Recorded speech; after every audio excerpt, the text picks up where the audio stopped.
আমরা নাটোর থেকে যে 3টা আঙ্গুরের চারা এনেছি তারা চমৎকার করে বেঁধে দিয়েছে। খুলতে একটু কঠিন মনে হচ্ছে, বেশ শক্ত ধরনের তার দিয়ে ওরা আটকে দিয়েছে, খুলতে একটু সমস্যা হচ্ছে। বস্তা এবং অন্যান্য অ্যারেঞ্জমেন্ট দেখে ওদের আন্তরিকতার বিষয়ে সন্দেহ করার সুযোগ নেই, কিন্তু ভিতরের গাছটা হচ্ছে মূল বিষয়। জামা কাপড় যতই সুন্দর হোক না কেন, ভিতরের মানুষটা যদি সুন্দর না হয় তখন মুশকিল। তেমনি যেই উদ্দেশ্যে আমাদের এই সময় ব্যয়, চেষ্টা, অর্থ ব্যয়, সেটা তখনই সফল হবে যদি ভেতরের চারাটা বা গাছটার গুণগত মান ভালো হয়। এবং এত কষ্ট করে এত দূর থেকে যে অর্থ ব্যয় করে যে আমরা আনলাম, সেটার ভেতরের জিনিসটা ভালো হওয়া জরুরি। আশা করছি ইনশাল্লাহ ভালো হবে।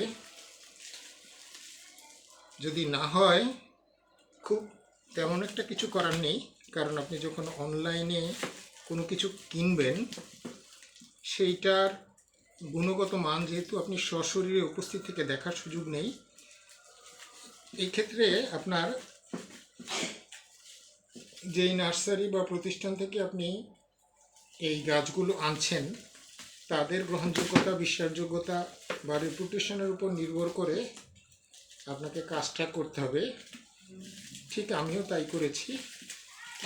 দেখার বিষয় হচ্ছে আমার এই গৃহীত পদক্ষেপ কতটা ফলদায়ী হয় বা উপকারী হয়। বাহ, ওরা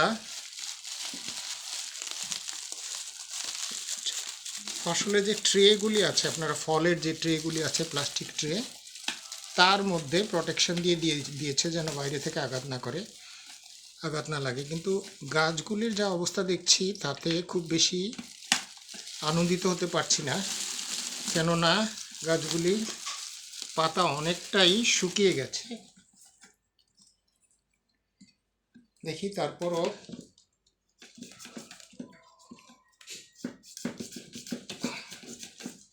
অত্যন্ত শক্ত তার, প্লাস্টিকের মোটা, অত্যন্ত শক্তিশালী বলে মনে হচ্ছে।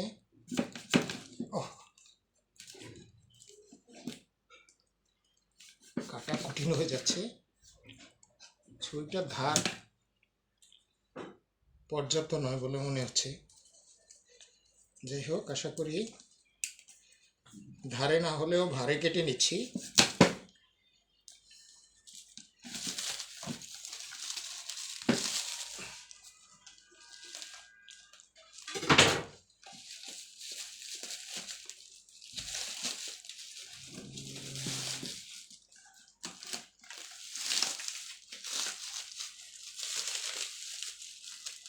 অত্যন্ত শক্তভাবে তারা বেঁধে দিয়েছে।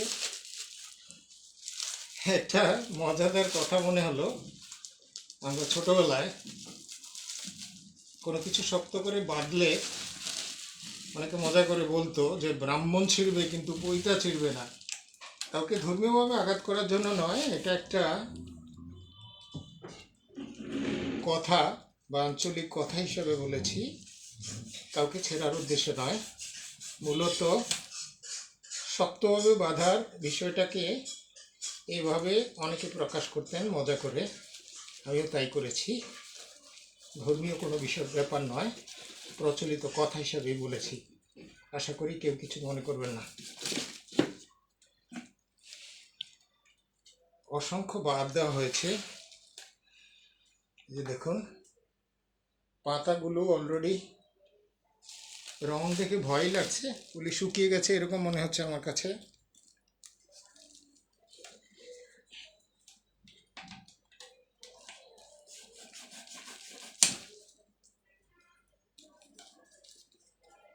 আশা করি কিছু মাটি ঝরে পড়ে গেছে, সেটা নিয়ে ভয়ের বিষয়, সেটা নিয়ে চিন্তিত আমি।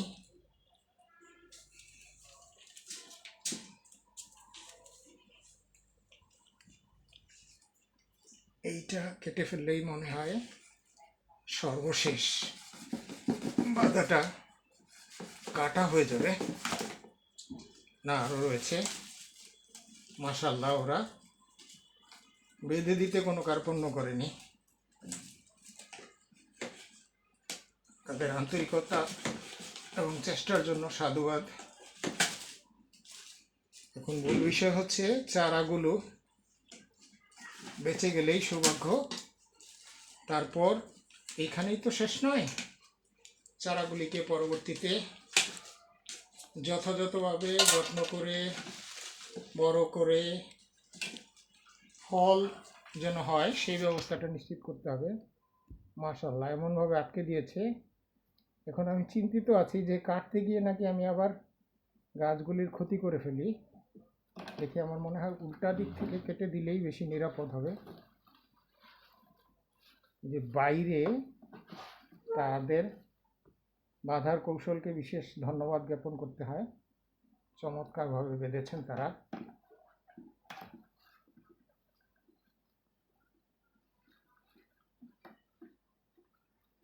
আমি বুঝতে পারছি না, মনে হচ্ছে ভিডিওটা আপনাদের জন্য বিরক্তিকর হয়ে যাচ্ছে কিনা।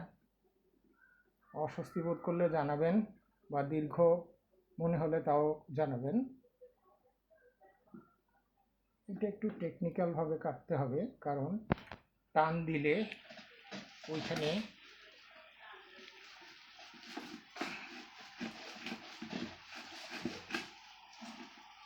চাপ পড়তে পারে মাটিতে।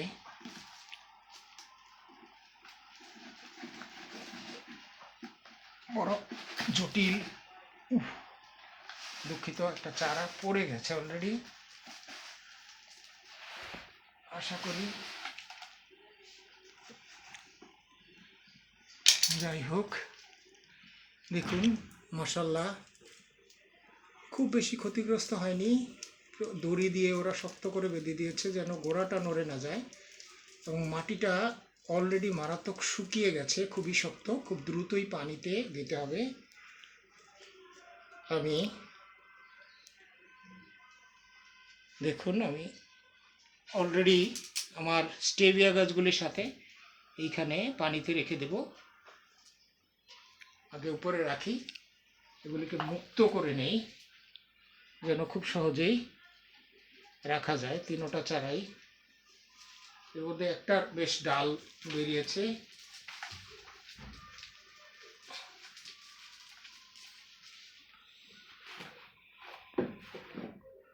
আমি খুবই সন্তুষ্ট তাদের ব্যবস্থাপনায়। স্পেশালি আমি যখন ফোন করে তাদের সাথে কথা বলেছিলাম, তখন তারা আমাকে বলেছিল যে স্যার, আপনি চিন্তা করবেন না, আমি কিভাবে এই ধরনের চারা নিরাপদে প্রেরণ করা যায়, পৃথিবীর বিভিন্ন দেশে দূরে কিভাবে চারা তারা ছোট ছোট চারা যত্ন করে প্রেরণ করে, আমি সেগুলি কিছু প্র্যাকটিক্যাল ভিডিও তাদের কাছে প্রেরণ করেছিলাম কাজকে। আমার আনিত চারাগুলি যেন ক্ষতিগ্রস্ত না হয় তার জন্য। তারা বলল যে স্যার, আশা করি আপনি নিরাপদেই চারাগুলি পাবেন। কিন্তু সমস্যা হচ্ছে, এটা শীতকালের প্রচণ্ড শুষ্কতার কারণে যে 2-1 দিন দূর থেকে ওরা বক্সের মধ্যে থাকে বা আবদ্ধ জায়গায় থাকে, সেইখানে চারাগুলি বেশ ক্ষতিগ্রস্ত হয়ে যায়। ভয় লাগে এখানেই, মাটিগুলি প্রচণ্ডভাবে শুকিয়ে যাওয়ার কারণে। এই গাছগুলো এমনিতেই সেন্সিটিভ, তার উপর এগুলি কাটিংয়ের কলম, ফলে গাছগুলো ক্ষতি হতে বেশ একটা সময় নেয় না। এই কারণেই চিন্তা লাগে। আমি ওই যে হলুদের পানিতে বসিয়েছিলাম চারাগুলিকে, সেখানেই আবার বসিয়ে দিচ্ছি। এগুলিকেও আমি কয়েকদিন আমি যেখানে ঘুমাই, অর্থাৎ আমার শোবার ঘরেই এগুলি থাকবে। তারপর এগুলি একটু অবস্থার উন্নতি হলে বা ক্ষতি হওয়ার সম্ভাবনাটা কমে গেলে, বা আল্লাহর রহমতে যদি বেঁচে উঠে সজীব হয়ে যায়, তখন আমি বাইরে নিয়ে যাব এবং কয়েকদিন সেখানে রেখে জৈব সার মিশ্রিত মাটিতে, কোনো প্রকার কেমিক্যাল সার না দিয়ে রোপণ করব। আর একটা কথা মনে রাখবেন, যে কোনো জৈব সার ব্যবহার করার ক্ষেত্রে একটা কথা মনে রাখতে হবে আমাদের অবশ্যই, সেটা হচ্ছে জৈব সারের সাথে পোকামাকড়ের একটা গভীর সম্পর্ক আছে। সুতরাং জৈব সার যখনই ব্যবহার করবেন সেইখানে অথবা নিমখোলের পানি অথবা পোকামাকড়কে তাড়িয়ে দেয় নিম পাতার রস, জৈবিক উপাদান কিংবা কেমিক্যাল কিছু উপাদান আছে যেগুলির নাম বলতে চাই না আমি, যেগুলি ধান ক্ষেত সহকারে বিভিন্ন ক্ষেতে পোকামাকড় তাড়ানোর জন্য, মাটির পোকামাকড় তাড়ানোর জন্য ব্যবহার করা হয়। সেগুলি আপনি যেটা উপযুক্ত মনে করেন বা মাটির, পানির বা পৃথিবীর ক্ষতি করে না এমন জাতীয় জৈব উপাদানগুলো বা কেমিক্যাল উপাদানগুলি ব্যবহার করতে পারেন। আমি ব্যক্তিগতভাবে কেমিক্যাল সার বা অন্যান্য ঔষধ এগুলি ব্যবহারের বিপক্ষে, কিন্তু বাস্তব কথা হচ্ছে বর্তমানে জীবাণুগুলো এত স্ট্রং হয়ে গেছে, পোকামাকড়গুলোর প্রতিরোধ ক্ষমতা এতটাই বেড়ে গেছে যে আপনি সাধারণ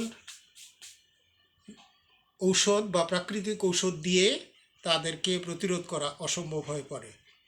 সে কারণেই নিরুপায় হয়ে কৃষকরা যুগ যুগ ধরে ভুল ঔষধ ব্যবহার করতে করতে পোকামাকড়, কীটপতঙ্গ, ক্ষতিকর জীবাণু এগুলির প্রতিরোধ ক্ষমতা বাড়িয়ে ফেলেছেন। ফলে ফসল করাটা বা পর্যাপ্ত পরিমাণ লাভজনক ফসল করাটার চ্যালেঞ্জের মধ্যে কৃষকরা পড়ে যান। ফলে উল্টাপাল্টা ঔষধ ব্যবহার করে নিজেদের সর্বনাশ আমরা লাগাতারই করে যাচ্ছি। আশা করি আমরা মাটির গুণগত মান বৃদ্ধি করে অধিক লোভ না করে ফসল করার চেষ্টার দিকে অগ্রসর হয়ে দেশ এবং মানুষকে বাঁচানোর দিকে, নিজেরা বাঁচার দিকে, আমাদের প্রজন্মকে বাঁচানোর দিকে, নিরাপদ খাদ্য এবং সুস্থ পরিবেশের দিকে এগিয়ে যাব। সবাইকে অসংখ্য ধন্যবাদ। আসসালামু আলাইকুম।